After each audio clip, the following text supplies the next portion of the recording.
Hello, and welcome to this edition of Represent NYC on Manhattan Neighborhood Network. I'm Council Member Helen Rosenthal, and I represent the Upper West Side in the New York City Council. Today I'll be talking about the funding crisis that threatens services for over 2.5 million New Yorkers. A year ago, a $250 million human service provider went belly up, leaving 1,900 employees without jobs, $47 million of unpaid bills, and thousands of New Yorkers with gaps in service. Well, alarm bells went off, and the Human Services Council established a task force to study what happened and what steps were necessary to prevent other agencies from going bankrupt. Joining me today are Allison Sesso, Executive Director of the Human Services Council, and Fred Schack, CEO of Urban Pathways. Thank you both for being here today. Thanks for having us. Now, Allison, the Human Services Council represents over 170 nonprofits that provide critical government services. I don't even know what that sentence means. Bring that to life for us. Yeah, we have a little bit of a marketing problem as a sector, I would say that. So what human services do is they really support well-being of New Yorkers, and that's a range of things. So it's everything from helping them meet their basic needs, like giving them food pantries, things like that, to things like meeting their mental health needs, providing homeless services, after-school programs, child care services, senior centers. So it's everything that sort of builds well-being from the ground up throughout the life cycle. So what happened when FEGS went belly up? I mean, that must have been a real shocker to the industry. Yeah, and I think there's a lot of organizations that, oh my goodness, could this happen to me? So we at HSC took action and we said, let's take a look at what are the reasons why this organization went down and why others had gone down, because FEGS certainly wasn't the first instance, and there's been some since. Steinway Services in Queens has gone down since then. It's just that FEGS was the largest, and I think that there was this sense prior to FEGS going down that it was only going to happen to small organizations, that only small organizations, because of market reasons, could go down. And we realized that that is not the case. So we took action and we brought together some experts to think about what are the systemic reasons for the failures at FEGS and beyond. Got it. So, Fred, you actually run one of these agencies, so you can bring it to life for us even more.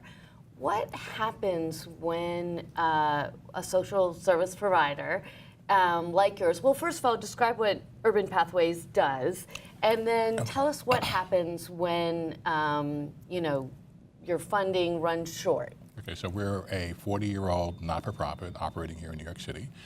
We work with those individuals who are chronically homeless, sort of individuals that you see as you travel through the city, sleeping on the street, at Port Authority, in public transport locations. We do outreach for those individuals. We operate a drop-in center. We operate some safe havens. And most importantly, we develop and operate supportive housing, which is a long-term solution to the homeless crisis here in the city for single adults. So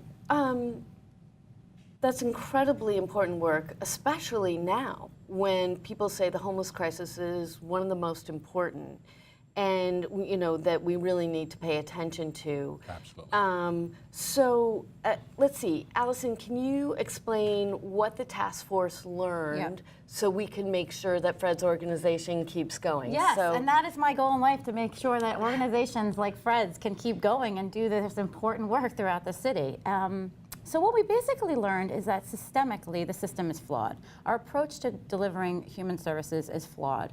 And that has a lot to do with the way that they're funded, and it's largely because nonprofits get the bulk of their funding from government sources, and I think that factor and that reality is not really known. I think people have this view that we're funded primarily with philanthropic dollars and that we do it through galas and we privately fundraise. But the reality is, and Fred can talk more about this, most of the funding supporting human services really comes from government sources. The city spends $4 to $5 billion on social services through contracts, and those contracts are chronically underfunded and do not pay the full cost of services. And so as a result of that, it doesn't take a mathematician to figure out that if you're getting paid 80 cents on the dollar for the bulk of your overall organization, which is like 90+% of your dollars are coming in underfunded, you're not going to be able to make ends meet. And so this is creating serious deficits that they're carrying year to year to year, and we're seeing the results of that with organizations going down. At the same time, we do recognize that nonprofit organizations have to stand up and say no to these contracts and push back, because the more that they take on these risky contracts that don't pay the full cost, the more likely that they're going to be in a position where they will run into financial problems and go down and not be available for the long term to solve these very important problems. So, but it's not just 80 cents on the dollar. I mean, I think some of the other interesting things, and I'd be interested, Fred, in hearing how this plays out in your organization, is late payments. Yep. And, you know, what does that mean? What impact does that have? And the other thing that I thought was so interesting, but it's hard to explain, is that these city contracts are maybe 3 years long or 6 years long, and the mission articulated in the contract doesn't change. But at the same time, you may see a change in the services that need to be provided. Could you explain how that plays out at Urban Pathways? So for Urban Pathways and organizations like ours, it creates a significant amount of stress on the organization in terms of its ability to operate, starting with the fact that we're grossly underfunded. So when you look at 85 to 80 cents on a dollar, it means that you have to figure out ways to fill that funding gap in order to provide the very basic services. And I'm really talking about things like paying the rent for the buildings that you're running your programs in, paying for your insurance costs, paying for your IT costs. All of those things, we have to go out and find private dollars in order to fill the gap. It also creates a problem by virtue of the fact that the contracts, as you pointed out, are multi-year contracts. So I have contracts that date back to 2008.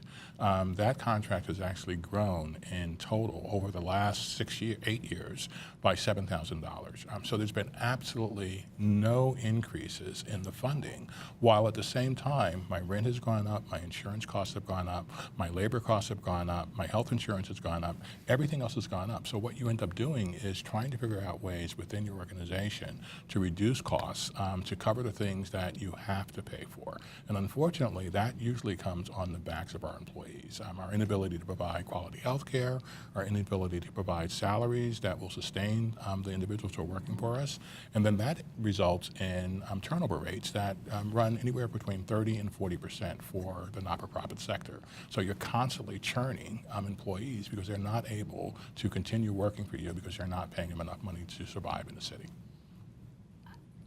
That is a lot to absorb, just to wrap my head around what you're saying. So the impact on the client then is that there's no consistency. It's very difficult to provide continuity of services. Many of our clients are individuals who are chronically homeless, so they've been on the street for 10 to 15 years. These are individuals who have very difficult processes or difficult challenges in creating relationships and maintaining relationships. So when you have a case manager who's responsible for engaging an individual, developing a sense of trust in order to help them with their mental health issues and or their substance abuse issues, it is critically important and is part of the service delivery model that we use. When that person is changing constantly, it makes it nearly impossible, but very, very difficult for the client to make the progress that we'd like them to make. Yeah, so I would just add on to that. I think that what we're saying in this report and why we're sort of sounding the alarm bells is because we're making a very hard job that's hard to begin with harder. And unnecessarily so.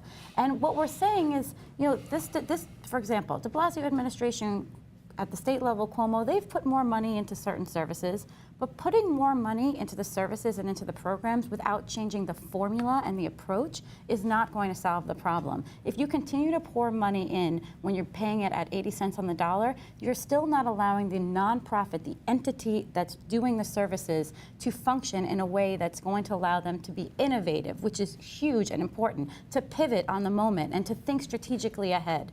And that, I think, is what the real loss and problem is here. We are missing real opportunities, and we are funding a system and throwing dollars into a system that is forcing people to live and work in emergency management mode. And I don't know how we are going to solve these very huge and important problems like homelessness, like the mental health issues that the administration keeps talking about, like helping kids have better outcomes, if we don't fix how we're funding the nonprofits themselves. The actual entities need to be strengthened, and the way it's done now, it's just not going to work in the long term. So when you say the government is throwing money at them, what you mean is to an organization like Fred's, Urban Pathways, incredibly successful homeless service provider, they'll say to you, you're doing such great work, why don't you double down on the amount of work you do, but we're going to continue to pay you 80 cents on the dollar, and you're not going to get your money for a year until after you start providing the service,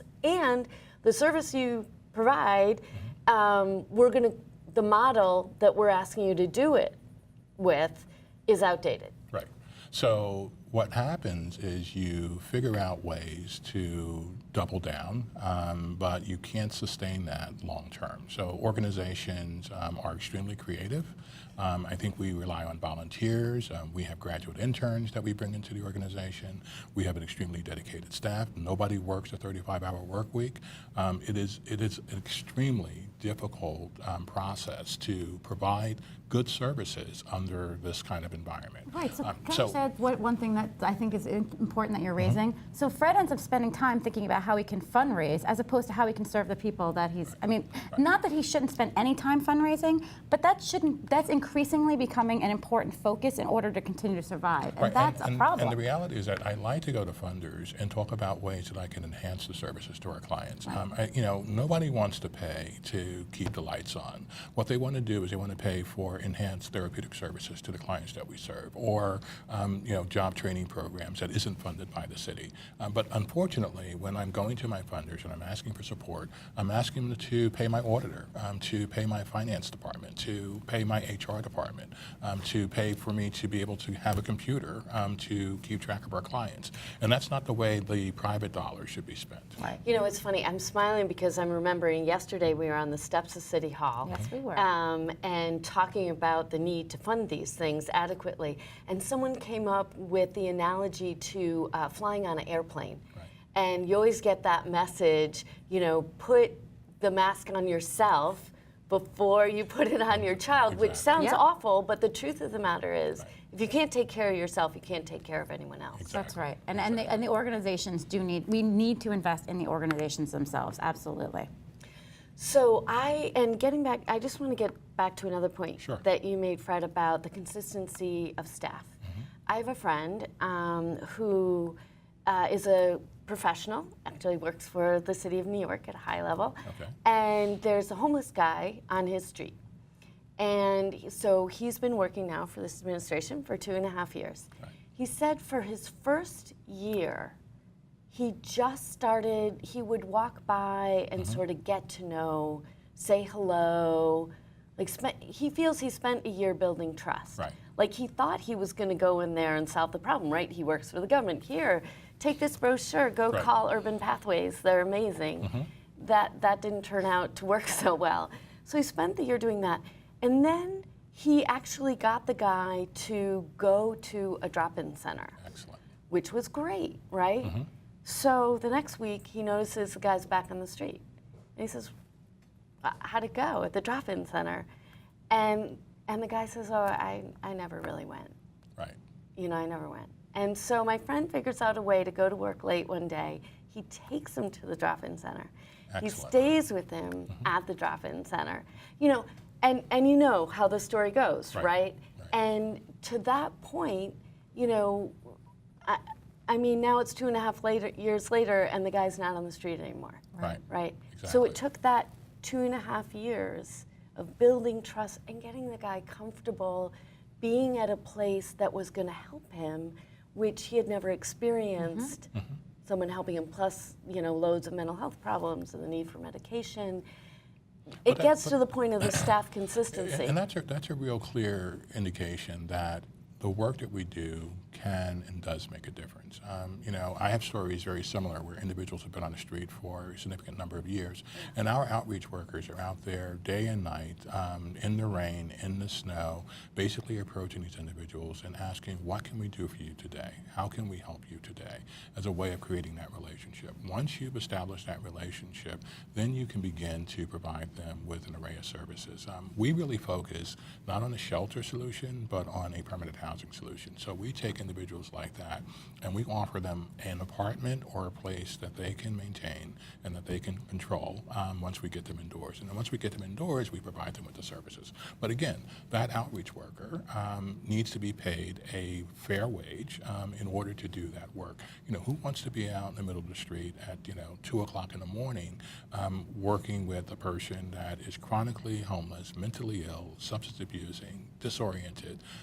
Those are the folks that we hire. Those are the folks that we engage. We should pay them well. Yeah, and we don't. And the other, I would say, just giving us concrete example here of how the city and the state do not continue to invest in these workers, which are primarily women and people of color, I might add.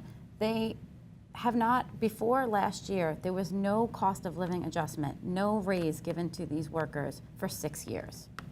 Right, and the one prior, I mean, the number I've heard is that over the 20 years, we basically have not invested. So the 8 cents on the dollar, 80 cents on the dollar goes back for the last 20 years. Yep. Absolutely. That's correct. Absolutely. With no increases in salaries for our employees, no increases for the agencies to manage their expenses, which again, you can only survive so long under that kind of environment. And getting paid a year late. And getting paid late. I would say that it's ironic too, because you would think that the city would want nonprofits to be able to self-regulate themselves, and to, there's always scandals like, oh, well, this nonprofit is stealing money, or this is embezzling, or what's happening, right? Those stories are real and they happen. They also happen in the for-profit world. I think there's just an expectation, rightfully so, that if you're using public dollars, that there's a higher standard. I have no problem with that.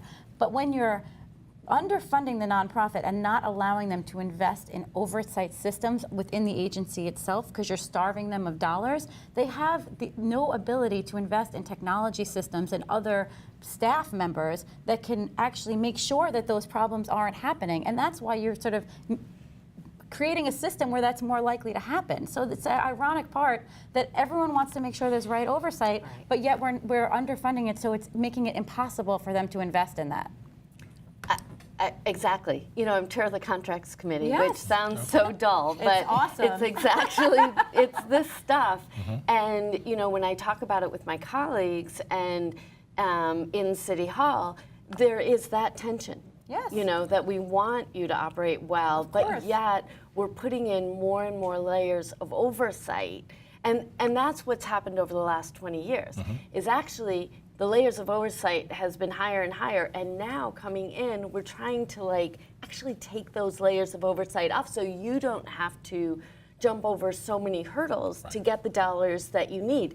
But yet there's this tension, rightfully so, from the Department of Investigation and any oversight group saying, whoa, don't, those hurdles are there because in 2013, this organization. One nonprofit did X, Y, Z. Right, exactly. So fund us at a level that enables us to bring in the technology that will give a manager the information that they need to be able to manage effectively. There are organizations that are still working with paper systems. There are organizations that have inundated accounting systems that are so outdated that they are almost useless. HR systems, the same thing. There is technology out there, but it costs money. It costs money to access and it costs money to maintain. But that's not funded. We keep hearing operate more like businesses, and we'd be happy to. And in fact, we do in many ways operate like businesses. But we also are driven by purpose. We're not driven by profit, and that's the major difference. Because I often get the question of well, why do these nonprofits keep signing up for these contracts? Well, but we also don't get to set our own pricing. If you're running a business, you understand what your product costs to create, and you set your pricing. Our pricing is set by government, so they basically establish we're going to give you X to do Y. So not only are they setting the price, they're setting the amount they're going to pay for it. And in many cases, what they're paying doesn't cover nearly what it costs to provide the service. And we're not in a position where we can negotiate that. Exactly. So David Raval from the Jewish Board gives this great analogy where he says, if the government wants you to build a bridge, they put it out to bid. And we give them the numbers. Right. And the construction contractor comes back and says, it's going to cost $40 million. And let's say that's the lowest responsible provider. Right. So we give the contract to them. Then they come back 2 years later, the bridge is, just starting to Right. get the foundations. Say, actually, Also it's the going to be rest. 10 million more. Right. And we, look at it a little bit, but here's the check for Right. $10 million. Can you imagine saying to that contractor, you know what? Actually, we're going to give you $35 million. Go out to philanthropy, raise some money, and get grants from the Ford have Foundation. a gala, Right, get some right. rich people to chip in. Right. Cover this Right. job with your other jobs. Yep. And can you imagine the construction They would say contractor no. saying, yes, my mission is to build bridges, and absolutely I'm gonna, not pay my workers. Right. Or shave a little bit on the quality of the steel to build this bridge, everyone would be horrified. Exactly. But we're okay with it in this service area. I mean, I think that is the fundamental problem that we're facing, and I do think that nonprofits themselves absolutely need to evaluate what the business is that the city's putting forward, and evaluate what that it means for their business and whether or not they can afford to do those contracts. And I have to tell you, more and more, and this is why it's important and why the city can't ignore this problem, more and more of the providers are not bidding for some of these contracts. So the competition for this work is going down, and there's less people willing to do this work. Which is going to be a problem for the city of New York and for New Yorkers, because if people aren't doing this work, we're going to see some serious problems. Well, not only that, the services in many cases are mandated. So it's not like government has an option to provide the service. So in New York City, there's a right to shelter. The city is required to provide services to the homeless. So if the not-for-profits aren't doing it, the city's going to have to do it. And we know that it's going to cost the city more to do it, and that they're not going to do it as well. So they can increase the amount that they're funding us slightly, and that will enable us to do a really, really good job. And still, it will cost the city less than it costs them to do it themselves. Right. There's a reason they contract out with you. Exactly. Right. Because you guys have the expertise. Right. I mean, we have organizations that have been around since the founding of this country. 240 years of experience, of expertise, of talent. I think that's the other place where we fall short, in that the city doesn't really engage the wisdom that exists within the not-for-profit sector in designing interventions. And if they were to do that more frequently, I think that we would come up with models that are really well designed to meet the needs of the clients that we're trying to serve. And that would address the funding gap to some degree Absolutely, too. because we have if a the crisis. city sort of came up and said, this is how much money we have or are willing to put towards this problem, and this is the problem we want to solve, these are the outcomes, and had a conversation with the experts, we could potentially come up with innovative solutions that meet that price. But instead, what happens is the city comes up with a very prescriptive approach of how they want to solve the problem, sets a price that's too low to actually do it for that cost, and then puts it out to bid. And then nonprofits decide whether or not they want to bid on that contract. Right. Now there's a contractual reason there's a legal reason for that, and that is that the city doesn't want to be accused of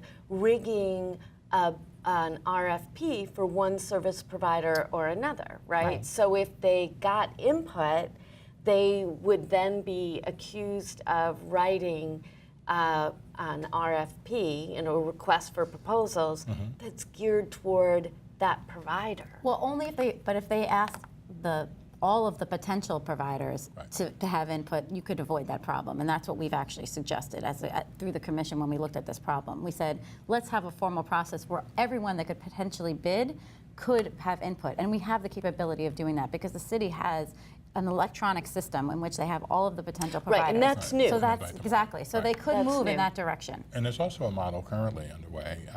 The mayor established a task force for supportive housing, and that created an opportunity for those of us who are in that sector to be involved in a conversation with the city around the issues, the problems, and the models. I'm extremely confident that out of that is going to come a much better design approach to supportive housing for New Yorkers.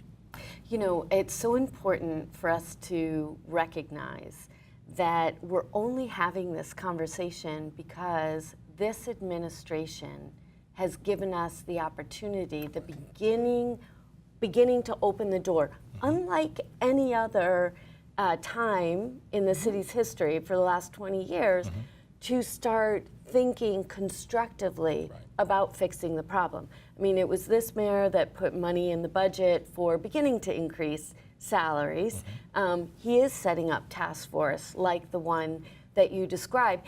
And it falls, I mean, I think this is another thing that people don't really see if you're just thinking of it in a soundbite. It starts from the federal government, right? Why is it that we're even in this position at all? The city's not allocated itself enough money from the, you know, the federal government has abandoned the city. You know, the state hasn't necessarily picked up any pieces at all. And this administration has said they will pick up the pieces and actually put some money here in the first place. So we have to be clear, we're talking about city government because it's the city government that's responsible for actually signing the contract.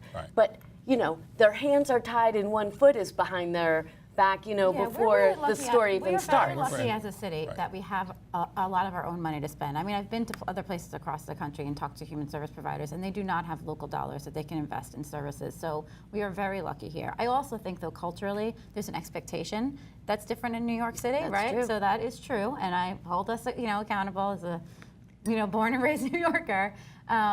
So I agree with you, but I do also think that we have to look at this, and I don't think that this administration or any administration that created this problem. I think this was the way that human services sort of evolved, but now we're at a moment where we need to sort of say, how can we just think about the way we approach human services differently? Because if we keep just putting money into program in the same way, it is just not going to work. And think differently about the relationship between government and the not-for-profit sector. So we're not just having this conversation on the city level. We're having this conversation with the state as well. Great. And quite frankly, we need to have this conversation at the federal level. But we need to change the relationship. And you mentioned that there's actually a contract that you're not going to bid on, right? Absolutely. There's a supportive housing contract that was issued recently. It pays about $1,600 a month to provide services. We're in a New York City market.